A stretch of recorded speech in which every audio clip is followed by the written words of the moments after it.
When I wrote the Mormon Mirage, I wanted to just say, I want to talk about the Book of Mormon, I want to talk about the Progress Price. They made me write the first chapter about my exit from Mormonism. I didn't want to do that. And I think many of you may have the same kind of wanting to just talk about the facts and not about yourself. I talked to Richard Packham, and if you are thinking about writing a memoir or something that talks about your experience in the Mormon Church and you do not want it published until after your death, and there are many people that feel this way, he said that a good way to do that is to write it in your will that a non-Mormon attorney has copies of what you want distributed after your death. Another way of doing that is having it on the website with a protected password that only the lawyer knows. That you don't want your TBM brother-in-law going in after you die, destroying all copies of what you labored to leave to your posterity to explain why you did what you did. People that will not listen to you now when you want to talk to them may listen to you when you're dead. So again, do the very best job you can. Do the very best writing you can. It may be your only chance to really explain yourself. And also electronic documents can't be shredded. I am going to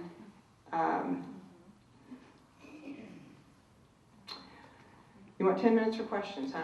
Can we have 5 minutes for questions?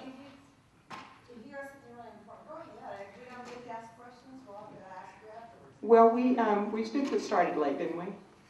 Okay. Okay. Let me talk to you about marketing your book. And when I say marketing, I'm talking about selling your work to an agent or a publisher. And promotion is what you do later. Something happened in the publishing industry that happened to everything else in American business last fall. You know, when people lost their retirement accounts, the same thing happened in publishing companies. Their publishing companies laid off staff. They cut back budgets.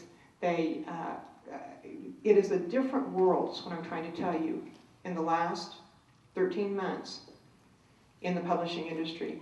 I am not certain that this book would have been published if I had offered it to someone today. Even though I've got publishing credits, even though I've got a reputation, you know, as a writer, I'm not sure that anybody would have taken a chance on a nonfiction writer with a fiction work.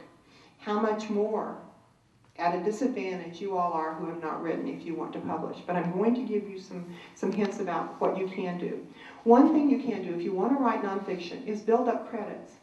If you have to give articles away, get them published somewhere. In newsletters, in magazines that don't pay or whatever, so that you can say, I have been published. Somebody who was an editor looked at this, decided it was worth publishing, and they did it. So start small, even if you have to give your work away, to build up publishing credits, if you have in mind being able to publish nonfiction from that point on. With fiction, that's not necessarily true, because with fiction, Jeffrey Deaver, how many of you read Jeffrey Deaver? He writes short stories, I love him. But he said, you know, a short story is not a mini novel. They're very, very different things, so the same thing doesn't apply. Here's some things that you need to do to market your book.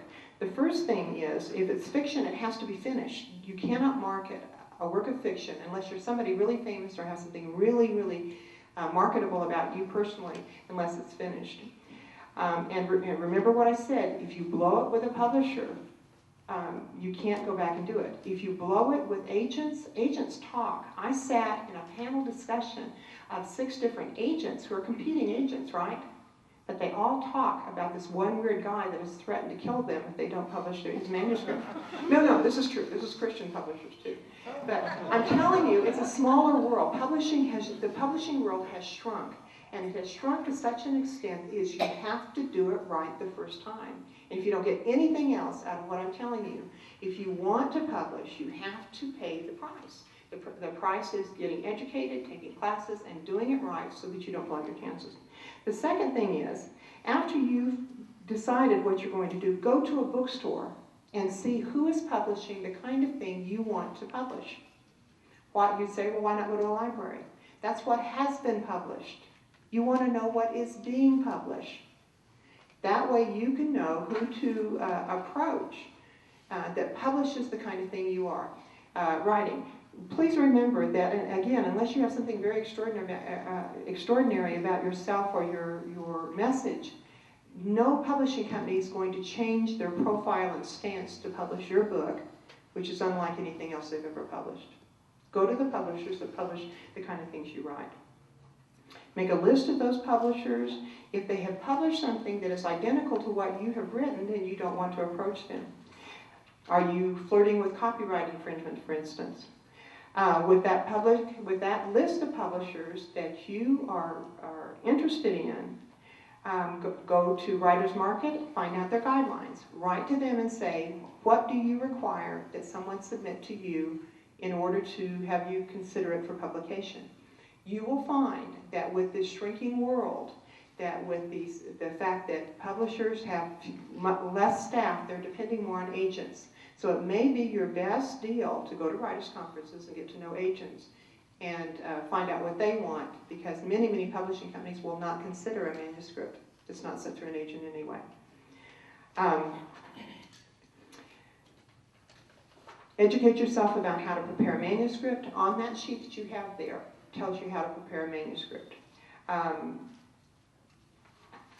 Don't ever correspond by snail mail with anybody in the publishing industry unless you include an SASE, self-addressed stamped envelope. Learn that and the other acronyms of the industry before you try to do that. Don't simultaneously submit to more than one publisher at a time unless they say they do that. Make all your correspondence short and snappy. And know the importance of grabbing the attention of the editor or the agent in the first paragraph. I once interviewed a woman who was the head editor at one of the largest publishing companies in the world. And she told me that once a month she hired people from her youth group at church to come to her office and stuff rejection slips into the piles of manuscripts that she had there. She'd buy pizza for them and pay them $5 an hour just to put the rejection slips in the SASC to send back. What does that tell you? That was 10 years ago and they were overwhelmed. They're even more overwhelmed now. So I don't want to discourage you, but do it right. You know, be punchy, get the attention. Think about Mary Higgins Clark getting your attention in that first paragraph. Think about the writers you like that get your attention right away.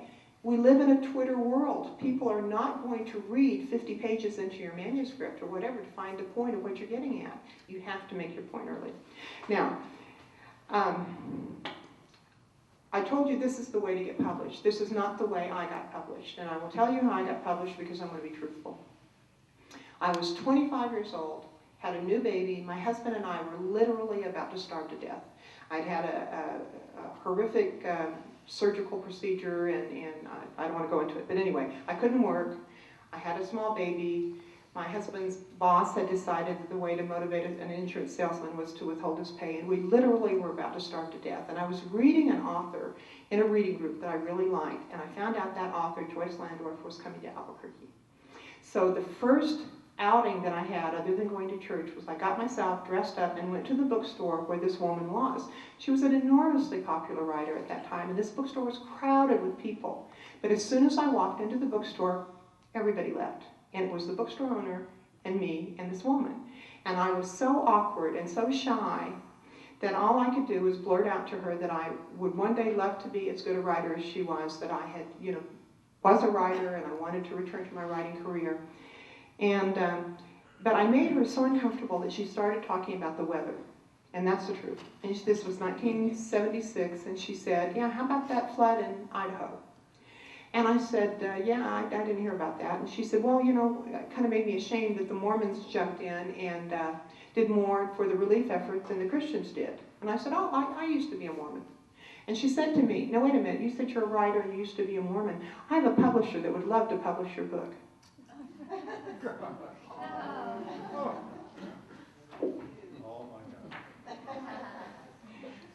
Okay, so I got away from writing about Mormonism for years and years and years, and then writing these other books, writing the magazine articles and that sort of thing. And then my husband and I are listening to the Da Vinci Code on audio tape as we're driving along the road, and my husband said to me, there are far more codes and cool things in Mormonism than there are in the Da Vinci Code. I said, the Deseret alphabet? Okay, and I started thinking and thinking and thinking, and I start writing the Latter-day Cipher, and I approach a woman who had been my editor at Zondervan, then she became an agent, and it was a tough sell. I mean, even though I had a reputation as a established Christian writer, to get them to look at my novel, because was not a novelist.